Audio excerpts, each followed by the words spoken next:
परीक्षा नजदीक आवा था तू बैठ के मोबाइल चला बता रे। ई बार अगर परीक्षा में अगर फेल कर गया तो मार के गोड़ हाथ सब तोड़ दे, बुझला ना? ए गलुआ हम अपना नजर रखिए।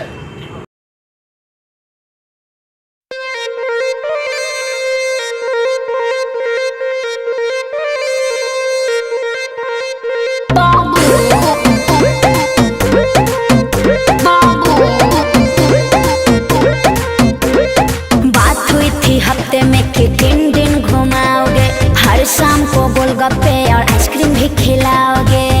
अरे तो जाओ खा लो। मछली जल्दी लानी है। बात हुई थी हफ्ते में कि दिन घुमाओगे, हर शाम को गोलगप्पे और आइसक्रीम भी खिलाओगे।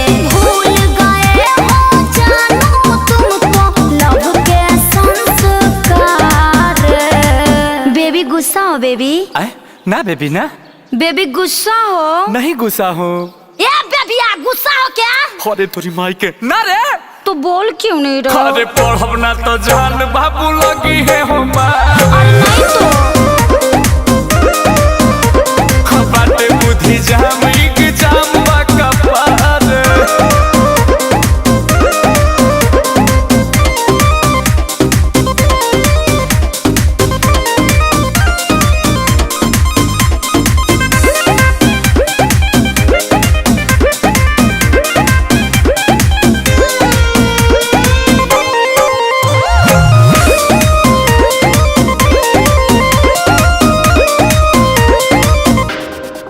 जई ह घरे हमारा संगही में पढ़े के, छोटा छोटा ब्रेक लेके यार प्यार करे के।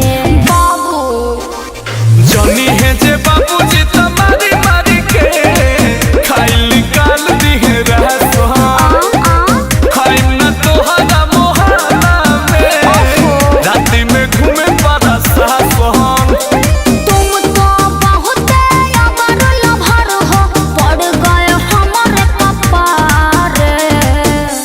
कुछ हुआ है क्या? नहीं बेबी। कुछ हुआ है बेबी? कुछ नहीं हुआ है बेबी। बेबिया कुछ हुआ है करे? हाँ एगो लड़का एगो लड़की भइल बा, जो खिलाओ। क्या कर? कि पढ़ब ना तो जान बाबू लगी है हो माँ। बाटे बुद्धि जाम के जाम का पार। लकड़ी ले खोद लो बाबू दिमागवा को। हाँ हाँ हाँ।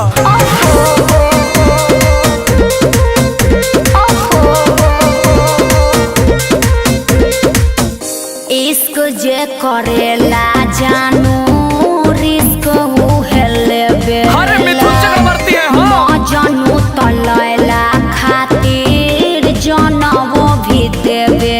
आज तक तो चुमती हो कि तुम्हारे लिए जान दे। चक्कर में पड़ब जे इमोशन के हो जाही बड़ा का घाटा। ओ कैसे? दुल्हा न बन पाई हम हो तोहार, डीजे के होई हमारे साथ।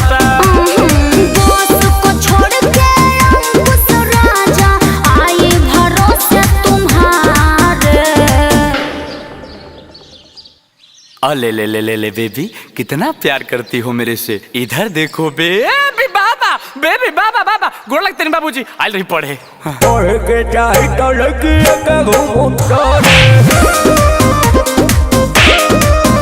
अरे पास जाती होई बेटा गोली रे हमारे।